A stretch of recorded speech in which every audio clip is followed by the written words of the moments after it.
You know yourself. Mr. Chairman, sir, we do that. I don't want to stop herself. You have to respect yourself. Shut up and take him out. Smell him out. Smell him out. Look like a dog. Look at you. Big fool. Fool at 70. Fool at 70.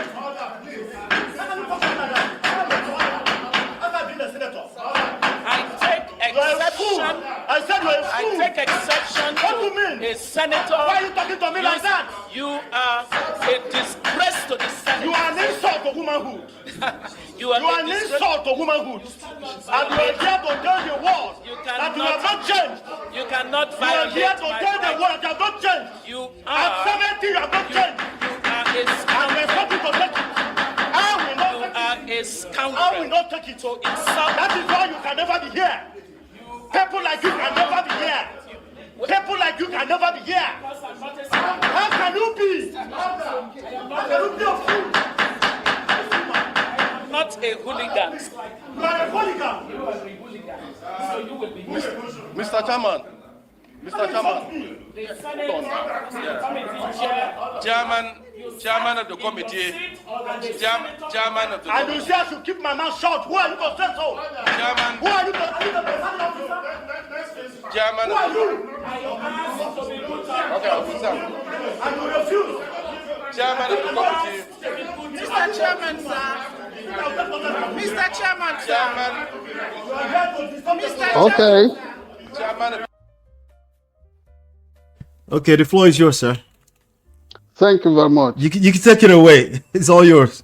Yeah. See, let us contextualize. I was going to touch on that, and thanks for letting us have a special section on this. The stereotype about individuals like this Ebonyi-born senator who represent the good people, and I mean, understand that to some extent the people of Ebonyi are my own people as well. The stereotype is that some people, they do not mind.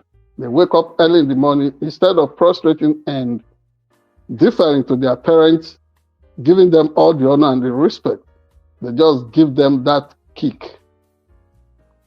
We have to be frank, be brutally frank with ourselves. This is a national, when it suits Nigerians, they put certain ethical standards, values, and morals. But this is often done selectively. Whenever it suits them, they say, oh, democracy must be homegrown. It has to be tailored towards our own culture and tradition.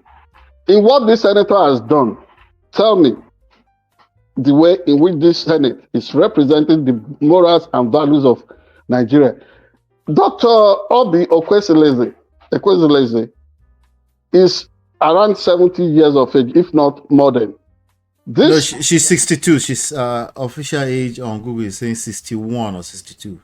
Okay, whatever. Even at that age, I know she's old enough to be the mother of this senator who was making pronouncement magisterially, with magisterial finality, who can be or who would never be in the Nigerian Senate. If he could be there, that Senate would sit any Nigerian citizen. So there is nothing exclusive about the privileges he's enjoying by being voted into the Senate. And what he has forgotten is that the hallowed chamber is supposed to embrace every citizen. So he thinks when whoever was presiding over that committee hearing turned the microphone off from Dr. Oby, he too can just speak and be granted the privilege of being a senator. It is not in any way more important than any Nigerian. And we want to thank people like Dr. Oby Ezekwesili, Nigeria former education minister and notable person globally, former vice president of the World Bank, co-founder of Transparency International in 1993. What that woman, this our dear mother, has contributed to the reshaping of the world and consciousness the world has about who we are as people of African descent should be celebrated, should be embraced and understood. But for this senator, who probably grew up giving his own biological mother a kick, his father a kick, whatever the name is, wake up. That is what you see there. And this is why there must be some standards about our leadership recruitment. Look at the way he was balling. He could not handle the fact that a mother in the house was enforcing and asserting that thing we know about our mothers. She said, shut up. And as somebody who has some mayor of African tradition or our own Nigerian, because I know all of us in Africa cannot think alike, cannot handle situations alike. I've dealt with somebody from Kenya, even when this individual was told that, oh, this person is an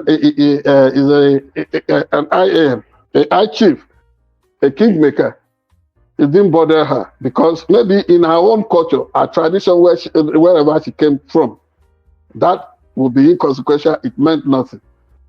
But when these kind of people see the British monarch, when they see a duke, when they see American lawmakers and what have you, they will be on all fours trying to be so patronizing. But when they see leaders in their own countries, in their own, in their own tribes, in their own communities, you don't see them extending that kind of courtesy to them.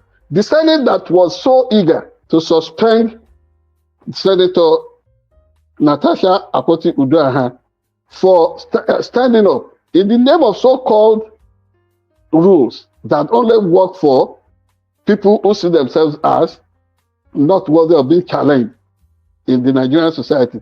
That same Senate could not rein in this man, this so-called senator. He is just a so-called senator, and he can only wear that toga for a while. At some point, there will be life after the National Assembly for him. That National Assembly, that Senate could not rein in him. No suspension for being so disrespectful towards a Nigerian citizen. The office of the citizen is stronger than what these people take it for. And which is why they have to be very careful now. Because right in the so-called allot chambers, Nigerians find their way there. They make entry there and they challenge them on their own top, right to their face. And you saw the way he unraveled. That guy had to have gone for rehabilitation. He needs a special session on anger management. He needs, and you would see the way he treats his wife at home, the way he treats his children at home, how he grew up disrespecting his own mother. That is what he just demonstrated right before our very eyes. So my question for you, sir, is that how do people like this make it all the way? According to Google, he was born in 1982. How did they make it all the way to become a senator? The whole senator representing... You had him telling the ex-minister, the former minister, that she was a fool at 70. At 70, she has not changed. But the normal adage that we know, the normal English adage that was also put into songs by the late Afrobeat maestro, Fela Anikulapo Kuti, a fool at 40 is a fool forever. You understand? So what we know, the popular saying is that a fool at 40 is fool forever. So at 43, you see his parade of shame. You see his show of shame there. So it's about the leadership recruitment standard in Nigeria. For example, you have seen in that National Assembly, yes, a member of House of Representatives could have spoken convincingly using Yoruba and getting an interpreter to assist him to put it across in English. The Constitution of Nigeria allows for somebody to communicate in any of the national languages other than the English, the English language, which is the official or government of what's it called, or language of business. They could have done that, but you had the way that man was babbling, fumbling, and tumbling, trying to articulate himself in understandable English, in intelligible English. So it shows wherever, when they have been telling you and I that, oh, ordinary school certificate is the minimum.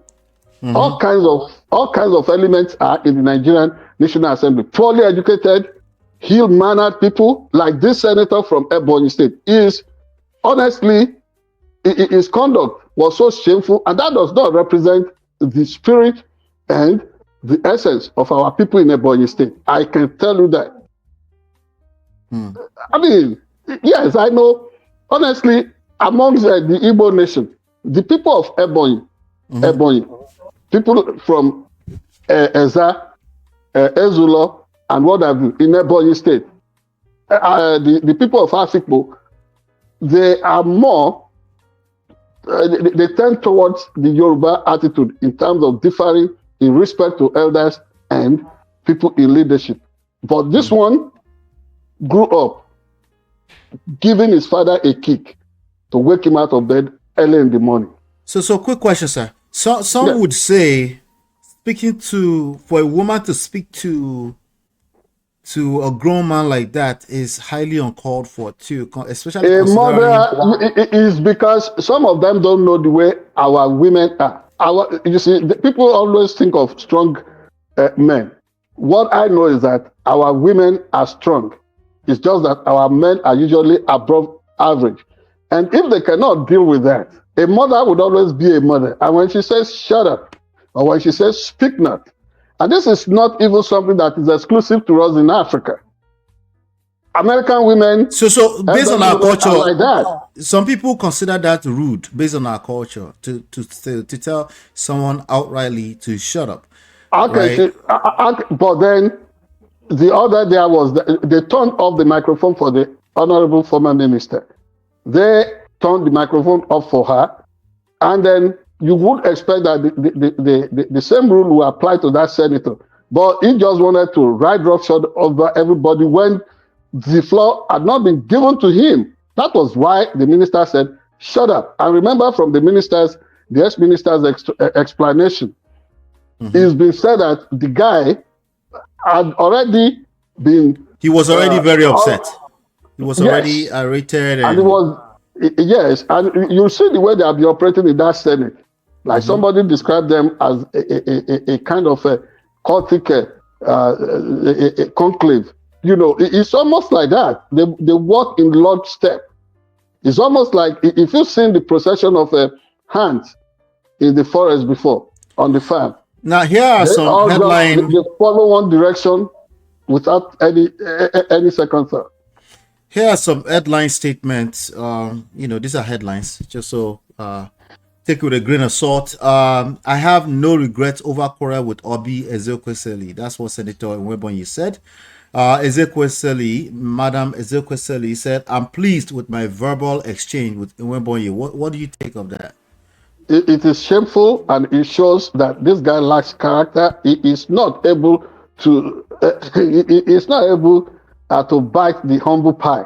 And that is the way they behave, and that is why they run Nigeria amok. They are never ever able to make that turn, that roundabout turn, and say, I'm sorry for being so rude, being so mannerless. They can't do it. And so it is typical of him to say that.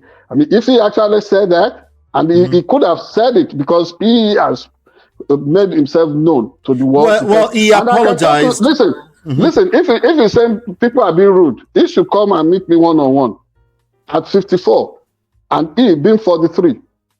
As a big brother, I am telling him that he is ill-mannered, very uncouth, and irresponsible, and he should shut up. Okay. Yes. Even if I'm older than him by 1 hour, 1 day, by our tradition, I am like his father. And for this person who is seeing whatever, this one that they want to differ to Oby, Igwe, this and that, that was not traditional to the Igbo nation. The nation... A red cap chief. A red cap chief.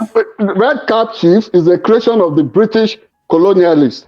The way it used to work has to be with group of elders. It is the elders used to be in charge of clans and communities and what have you. So if you cannot respect your elder, what else do we have remaining for us in Africa?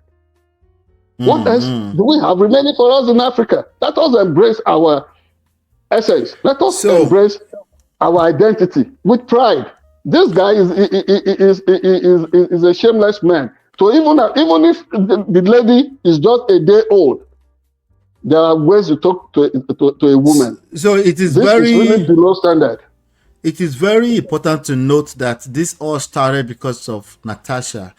I think they keep exposing themselves because of NATASHA. What do you have to say about that? The thing is that they think they have killed and buried that matter, but the ghost will not let them rest. And it's not even the ghost; it's the reality now that is chasing them around.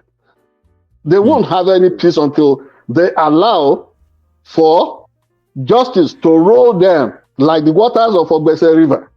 That it should roll down like the waters of Niger and Benue rivers. Until you have it percolating everywhere in Nigeria, there will be no peace for the unjust. And that is why the Senate, in spite of the way they have been trying to spin public relations, spin the tale and whatever, it is it's something that is unfolding before our very eyes. All right. And they should wait for Nigerians until they begin to invade this. You see, if a movement is going to start, not even 1 billion military strength will be able to stop them. How many Nigerians are they going to be able to kill the day the Nigerian people would say they have had enough of them? And then they begin to enter into the chambers of the different places where conspiracies have been shunned out against our people, where frustrations have been manufactured and dumped on our people, and then they will just be thrown out where they belong. Like this one that calls himself a senator, honestly, he should first go back home and senate himself before he can call himself a distinguished senator. There's nothing distinguished about him. It's just a bull, whatever, to me. Okay. All right. Let us know.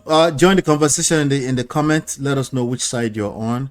Do you think Oby Ezekwesili was rude to have instigated this red cap chief? Or do you think the red cap chief is just a rude, discombobulated, disrespectful person from his village? Let us know your thoughts as we move on to the other stories around the world. Hit like, share, subscribe, turn up your notifications. We'll be right back.